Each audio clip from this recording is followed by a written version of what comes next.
allons préparer donc un filet de maquereau snacké donc à la poêle.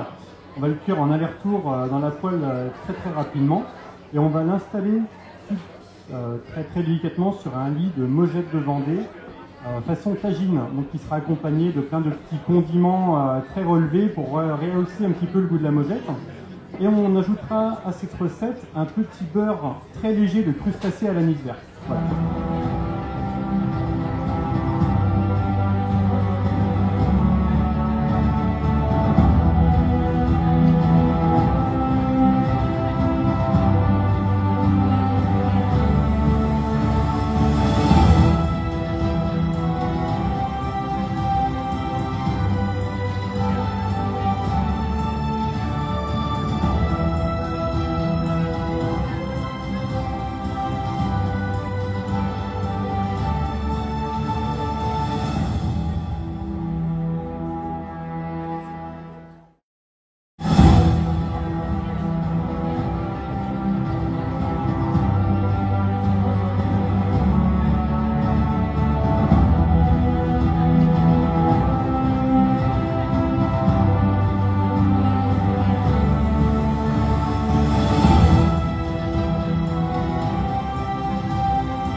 Bonjour à toutes et à tous, n'hésitez pas à vous approcher, on va donc commencer cette émission Une femme, un skipper.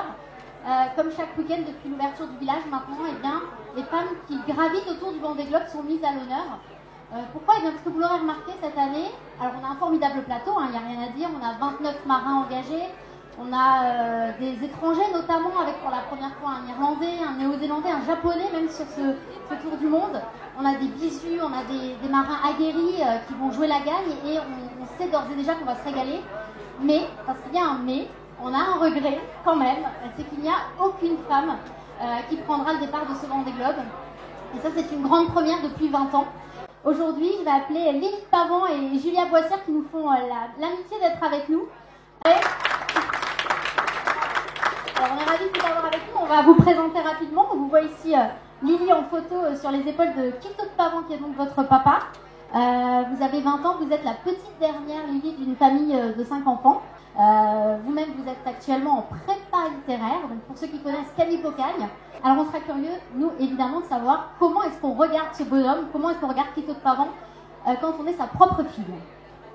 Julia, qui nous fait aussi le plaisir d'être avec nous, on peut l'applaudir bien fort parce qu'elle est aussi maman d'un petit Léo qui a 15 jours seulement et qu'elle surveille un peu des yeux. Il n'est pas loin.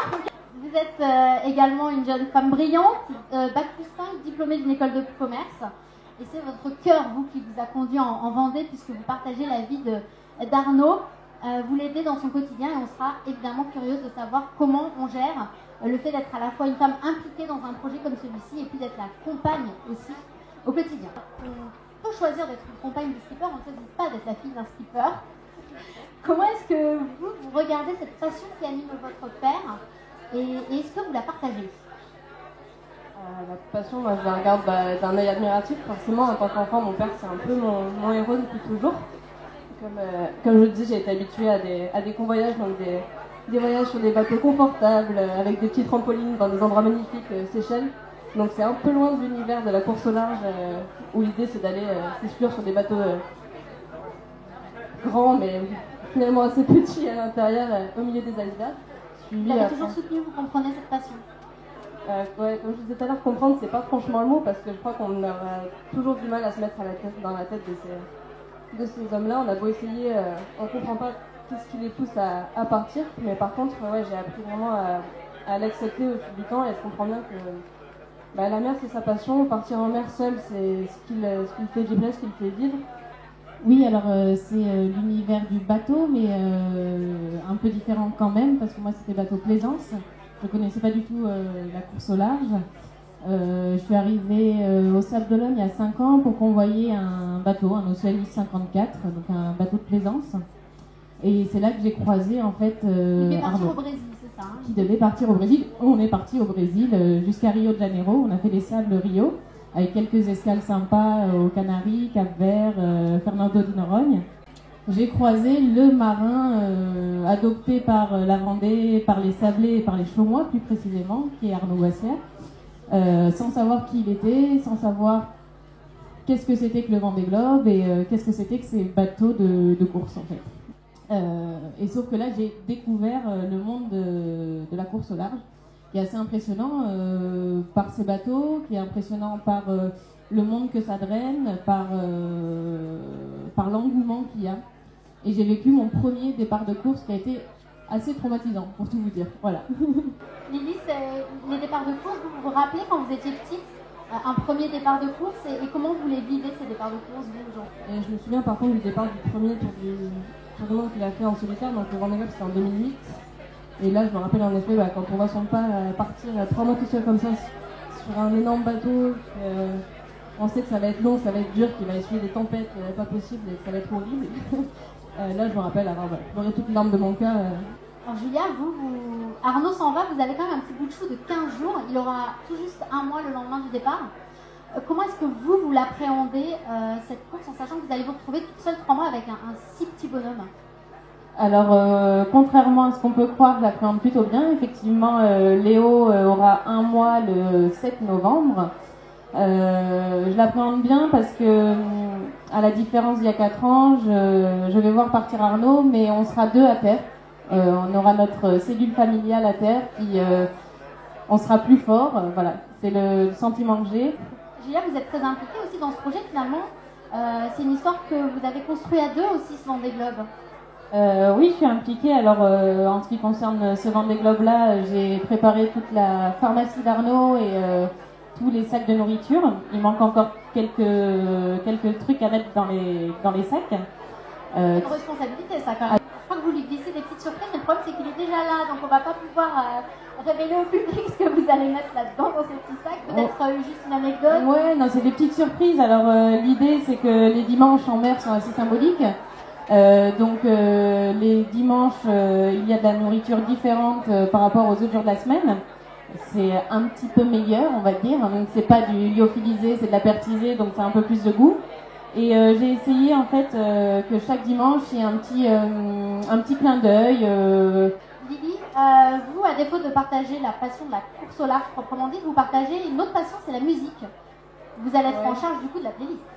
Oui, alors pas totalement en charge parce que mon père est assez exigeant en termes de musique, donc malheureusement il n'aime pas tout ce que je lui propose, mais en effet la musique c'est un des trucs qu'on partage le plus intensément, je dirais. Depuis que je suis toute petite, mon père c'est un grand mélomane, il écoute tout le temps n'importe quel style de musique, il écoute de tout, donc j'ai été vraiment baignée là-dedans.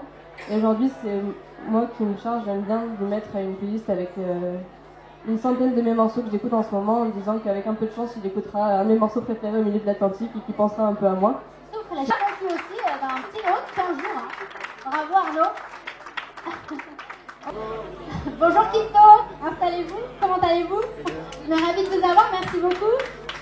Quito qui, comme Arnaud, va donc partir sur son 3e Vendée Globe. Un bateau, un ancien, bien pas de Paprec, un ancien bateau de Jean-Pierre Dick. Alors Quito, vous êtes ce Méditerranéen. T'as quel numéro toi? Bah moi j'ai le 2, moi j'ai le 3. Bon. Nous on fait du recyclage parce que, comment dire, on est éco-responsable quoi. Oui, puis on a la chance de partir avec des bateaux qui connaissent la route finalement, qui ont prouvé leur qualité au cours du Vendée Globe et pas que. Arnaud, vous laissez un petit bonhomme de 15 jours. Comment vous l'appréhendez ça, de partir avec ce petit bout qui va rester avec Julia? Je le laisse pas, hein, je le confie un peu à sa mère quand même, des fois que. Non, mais c'est une histoire de vie particulière, du coup, je pense que ce Vendée Globe-là aura une autre valeur, c'est pour lui aussi de le faire, puis on a convenu d'écrire chacun de notre côté ce qu'on vit, elle à terre et moi en mer, pour lui raconter plus tard.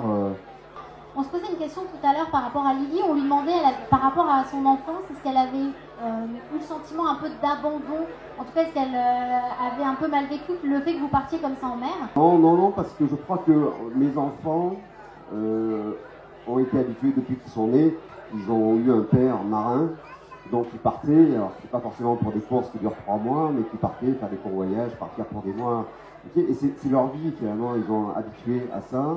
Bon, merci beaucoup à vous qui avez été nombreux à écouter cette émission, à encourager ces marins et ces femmes et filles de marins qui nous ont fait le bonheur de venir